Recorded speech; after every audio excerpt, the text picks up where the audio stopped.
என்னங்கக்கா இங்கெல்லாம் வந்திருக்கீங்க? எப்பவும் வர மாட்டீங்களா? இன்னைக்கு என்ன ஒரு வேலையா? யாராச்சும் பார்க்க வந்தீங்களா?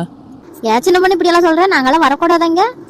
அப்படியெல்லாம் சொல்ல வரலீங்கக்கா. எப்ப வர மாட்டீங்களா என்ன ஏது அதுதான் கேட்டேன். என்னத்து சின்ன பொண்ணு சொல்றது? ஒன்னும் சொல்றதுக்கு இல்ல. இந்நேரம் ஆனா நீங்க குழந்தைய கூட்டிட்டு வந்து விளையாடுற விடுவீங்களா? அந்த சைடு சைடு என்னக்கா குழந்தைங்களை காணோம்? ஏமா திடீர்னு என்னாச்சு? மூஞ்சி ஒரு மாதிரி ஆயிடுச்சு. என்னங்கக்கா சொல்றது? காலையில எந்திரிச்சுல இருந்து போனையும் டிவியும் பார்த்தா மனசே கேட்க மாட்டேங்குதுக்கா. என்னென்ன செய்தியில் போடுறாங்க பாருங்க. பாத்தீங்களா இல்லையா நீங்களா? என் வயிறு பக பகன்னு எரியுதுக்கா அந்த நியூஸை கேட்டாவே. பொண்ணுங்க இருக்குல்லக்கா, எனக்கு வெளியே விடுறதுக்கே பயமா இருக்கு. அப்படி போயிட்டு இருக்குக்கா நாடு. அதைய வேற ஞாபகப்படுத்திட்டியம்மா. நானும் கொஞ்ச நேரம் அதை மறந்துதான் உட்கார்ந்தேன். சரி இந்த சைடு வந்தாலும் மறக்கலாம்னு நினைச்சேன். என் பொண்ணை பார்க்க பார்க்க எனக்கு அந்த ஞாபகம் தான் வருது. மண்டைக்குள்ள ஓடிட்டே இருக்கு. என்னதாம்மா பண்றது? கால கொடுமை. நடக்கிறது நடக்கட்டும்னு விட்டுட்டே இருக்க முடியும்? அப்படி இருக்கவும் முடியாதே. என்ன பண்றது? எப்படிதான் குழந்தைகளை பாதுகாப்பா வைக்கிறது? பூட்டி தான் வைக்கணும் போல. அந்த காலத்துல நம்மளையெல்லாம் பூட்டி வச்சாங்கல்ல, அந்த மாதிரி நம்ம குழந்தைகளை நம்ம பூட்டி வைக்கணும். இனிமேல் கம்பி வேலி போட்டு அடைக்கணும் போல குழந்தைங்களை. அப்பதான் இந்த ஊர்ல பாதுகாப்பா இருப்பாங்க போல. என்னாச்சுக்கா? எதை பத்தி பேசிட்டு இருக்கீங்க? நான் எதுவும் பாக்கலையேக்கா. நான் வெளியில கொஞ்சம் வேலையா போயிருந்தேனே. என்னாச்சு? எனக்கு எதுவும் தெரியலையே. ஒன்றும் இல்லை சின்ன பொண்ணு. வாயில சொல்றது கூட எனக்கு கஷ்டமா இருக்கு சின்ன பொண்ணு. அதான் அந்த கோயம்புத்தூர்ல ஒரு குழந்தைய போட்டு 2 ராட்சசங்க. புரிஞ்சுக்கோ சின்ன பொண்ணு, அவ்வளவுதான் சொல்ல முடியும். புரியுதுக்கா. இப்படி எல்லாமாக்கா? நாளையுமே தாங்கிக்கவே முடியலையேக்கா. இப்படி எல்லாம் நடக்குது. யாரும் எதுவும் கேட்க மாட்டாங்கல்ல. அவங்களை என்ன பண்ணன்னு தெரியுமா? ஜெயில போட்டு அவங்கள சாப்பாடு கொடுத்து துணி போட்டு தூங்க வச்சு குளிக்க வச்சு அப்படியெல்லாம் வைக்க கூடாதுக்கா. இந்த நடு ரோட்டில் ஓட விட்டு கல்லை எரிஞ்சு கத்தியில குத்தி அப்புறம் சாகடிக்கணுக்கா அவங்களெல்லாம். அப்பதான் அந்த பிள்ளைக்கு எப்படி இருந்துச்சு அதே மாதிரி இருக்குக்கா அவனுக்கும். ஆமாக்கா, எங்க வீட்டு சைடு இன்னைக்கு பூரா இதே பேச்சுதான். எங்கெங்கயோ நடந்துட்டு இருந்துச்சு. இப்ப பக்கமா நடக்க ஆரம்பிச்சிருச்சு. என்னக்கா பாதுகாப்பு இருக்கு? எனக்கு ஒரு பொண்ணு இருக்கு. எல்லார் வீட்லயும் ஒவ்வொரு பொண்ணு இருக்கதான் செய்யுது. என்னக்கா பாதுகாப்பு இருக்கு? இதுக்கெல்லாம் ஒரு வழி இல்லையா? யாரும் நடவடிக்கை எடுக்கவே மாட்டாங்களா? கடவுள் தான் வந்து காப்பாத்தணுவானா? எங்க காலத்துல எல்லாம் நாங்கெல்லாம் விளையாடுறப்ப எங்க அம்மாலாம் இப்படியெல்லாம் எதுவுமே சொல்லி கொடுக்க மாட்டாங்க. போ யார் வீட்டுக்கு வேணா விளையாடு, நம்ம ஊர் தானே, நம்ம ஊர் ஆளுங்க தானே, அவ்வளோ பாதுகாப்பா இருப்போம் நாங்கெல்லாம். அங்கங்க விளையாடுவோம் நாங்கெல்லாம். ஆனா அவ்வளோ பாதுகாப்பா இருப்போம். ஆனா இப்போ ஒரு வீடு விட்டு ஒரு வீட்டு தள்ளி போக முடியல. குழந்தைக்கு அவ்வளோ பாதுகாப்பு இல்லை. மிட்டாய் வாங்கி தரவா, சாக்லேட் வாங்கி தரவா, அது வாங்கி தர இது வாங்கி தரவா ஆசை சொல்லி கடைக்கு போற மாதிரி தூக்கிட்டு போயிடுறாங்களே. நாம என்ன பண்ணுவோம்? என்ன பண்றது? இப்படியே பேசிட்டு தான் இருக்க முடியுமா நம்மளால? நம்ம என்ன பண்ணுவோன்னு அப்படின்னு நினைச்சிட்டே இருந்தா என்ன நடக்கும்? நம்மளும் இனிமேல் மாற்றத்தை நம்ம இதை ஏற்படுத்திக்கணும். யாரையும் நம்பி இருக்க முடியாது. இனிமேல் நம்மளே இதை கையில் எடுத்துக்க வேண்டியதான். எவன் வந்தானே அடிச்சு கொள்ள வேண்டியதான். யார் என்ன கேட்பா? இந்த மாதிரி பண்ணிட்டு அவனை ஆனா ஈஸியா போலீஸ் பிடிச்சிட்டு போயிடறாங்களா, அதனாலதான் தப்பிச்சுக்கிறாங்க. போய் சொகுசு இருந்துக்கிறாங்க, சாப்பாடு சாப்பிட்டுக்கிட்டு குளிச்சுக்கிட்டு ட்ரெஸ் மாத்திக்கிட்டு அப்படி இப்படி இருந்துக்கிறாங்க. அப்புறம் கொஞ்ச நாள்லயே வெளியே வந்துடுறாங்க, அவங்க வேலையை பார்த்துக்கிறாங்க. இந்த அரசு என்ன தண்டனை கொடுக்கும்? ஒவ்வொருத்தவங்களுக்கும் மரண தண்டனை கொடுக்குது, ஒவ்வொருத்தவங்களுக்கு கொடுக்கறது இல்லை. அதனால அவங்க வெளியே வந்து அவங்க வாழ்க்கையை பார்த்துட்டு இருந்துக்கிறாங்க. அவ்வளவுதான் முடிஞ்சு. நான் அந்த இறந்து போன குழந்தை திரும்பி வருமா? அந்த குடும்பத்துக்கு மீண்டு வருவாங்களா? நீ சொல்றது சரிதான் சின்ன பொண்ணு. இதுக்கு என்ன சின்ன பொண்ணு தீர்வு இருக்கு? உங்ககிட்ட ஏதோ ஐடியா இருக்கா? ஆமாக்கா, எப்ப பார்த்தாலும் அரசாங்கத்தை கொத்தம் சொல்லிட்டு இருக்கோம். அப்புறம் என்ன பண்றோம்? அழுறோம், கஷ்டப்படுறோம், மனவேதனைப்படுறோம். இது தவிர நம்மளால என்ன பண்ண முடிஞ்சிச்சு? இதுக்கான தீர்வு எங்கிட்ட இருக்குக்கா. நான் சொல்றது கேளுங்க. எங்கிருந்து நம்ம இந்த மாற்றத்தை உருவாக்கணும்னா முதல்ல நம்ம வீட்டுல இருந்து நம்ம மாற்றத்தை உருவாக்கிடலாம்.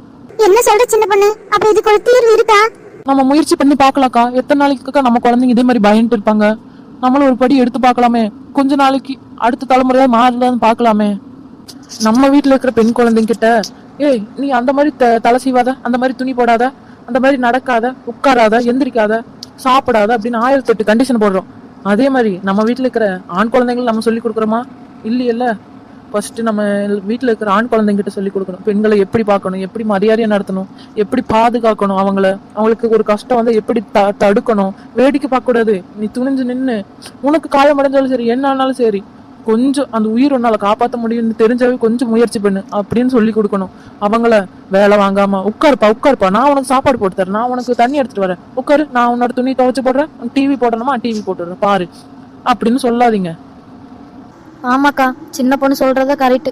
காலங்காலமா இந்த தப்பு பண்றதுனால தானே ஆம்பளைங்க எல்லாரும் பொண்ணுங்களை அடிமையா தானே பாக்குறாங்க. அவங்க நம்மளுக்கு வேலை செய்யறவங்க தான். வேற என்ன செஞ்சிட முடியும் இவங்களால?